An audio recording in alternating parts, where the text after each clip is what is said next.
At this point, everyone knows about the coronavirus, and everyone has been receiving the notifications mentioning the abysmal performance in our financial markets. And typically, everyone is aware of the stock market, but oftentimes have no idea how to actually capitalize on it. So first, just introduce myself. I've been working on Wall Street ever since I graduated from college. Started my career off in investment banking at a bulge bracket firm in New York City. I then successfully exited into private equity, working with a small team, investing over $400 million in capital commitments. So I'll begin posting videos sporadically throughout the year just to make folks aware of the different investment vehicles available and the type of returns that can potentially be made when you're really digesting the information the market gives you and truly understanding what it means from the market's perspective. Now, before getting started, one thing I do want to mention is that before you even invest a single dollar, make sure you have adequate savings before doing so. That's extremely important. Most financial experts will tell you to save around 3 to 4 months of living expenses as an emergency fund or rainy day fund. However, personally, the way I look at it is this. If I were to lose my job today, how long do I think it would take me to secure another job? And not just a job to get by, but my desired role. For me, given I'm in the investment banking and private equity space, these types of roles normally take longer to secure. So at most, I would say it could take 6 to 8 months to secure another role in this field. So that tells me I need to save at least 6 to 8 months of monthly expenses so that in some crazy world, if I were to lose my job, I can look for another role comfortably and not be forced to make any major changes to my lifestyle during that period. However, if it really did take me 6 to 8 months to find a job and I only had 6 to 8 months in my rainy day fund, that would mean I depleted approximately 100% of my emergency fund. And I would never want to do that. So I always make sure I have at least 1 year's of expenses in my emergency fund. And then another 4 to 5 months of expenses in another savings account that I can actually touch whenever an unexpected expense comes up. This is because that 1 year emergency fund should truly be an emergency fund and only touch as a last resort. However, again, everyone's situation is different, so your number may be different, but the point is to figure it out. And I really wouldn't invest in the market until that target is met. However, you can still watch this video as it is purely meant to be informational. Now to the fun stuff. Here you see 2 screenshots. One is a screenshot of my derivative portfolio before the market opened on March 18th, 2020. You then see within 4 hours after the market opened, my derivative portfolio gained approximately $26,000. However, you also see at the bottom that McDonald's, that's what MCD stands for, and SQ is the ticker symbol for Square. So you see that McDonald's and Square declined from 147 and 128, 44 to 32. That represents approximately a 13.2% and a 26.9% decline, respectively. And the reason I bring this up is because a lot of folks would view a market downturn as a chance to withdraw money, when in reality, you can make money regardless of the direction the market moves. As you can see from this illustration, both stocks were down significantly, yet produced a $26,000 profit in 4 hours. And to really put that into perspective, that could be a down payment on a $740,000 house if that specific mortgage allows a 3.5% down payment, which some mortgage loans actually do allow.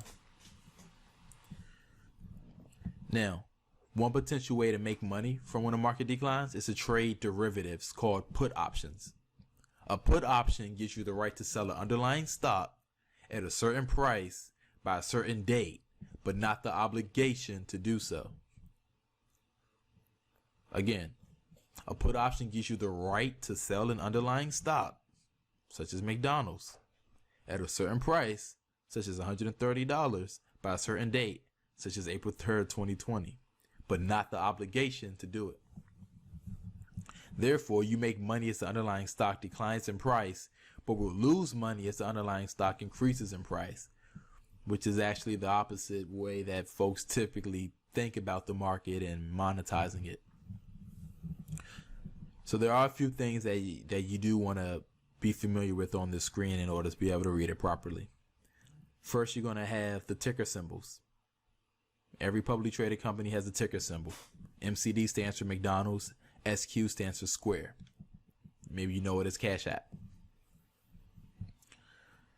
Next, you're going to have, and what you see in this rectangle is the expiration date. Within the circle, you're going to have the strike price. Within the triangle, you're going to have this quantity, the perch, which is the purchase price, how much you purchased this option contract for. And then this price here is going to be how much that option contract is currently trading at. It's trading lower than what I purchased it at, which is why you see this is a loss. This black number here represents the total value of these positions. Below the black number, you're going to either see a negative red number for a loss or a positive green number for a gain. So over here, if you add these up, right, 7,000, 6,000 is 13,000, 13,000 plus 13,000 is 26,000. So that's how we got to that $26,000 profit number from earlier. And these are all day gains. This is how much gains were made on March 8th, 2020 as of 1:30. As you'll see in this screenshot, which is taken directly from my phone, the screenshot is as of 1:45 p.m.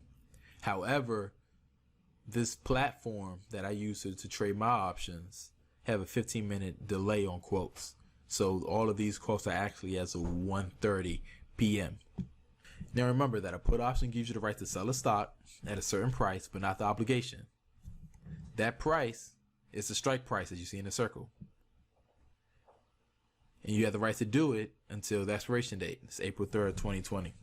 Another important thing to know is that each option contract represents not just one, but 100 shares of the underlying stock.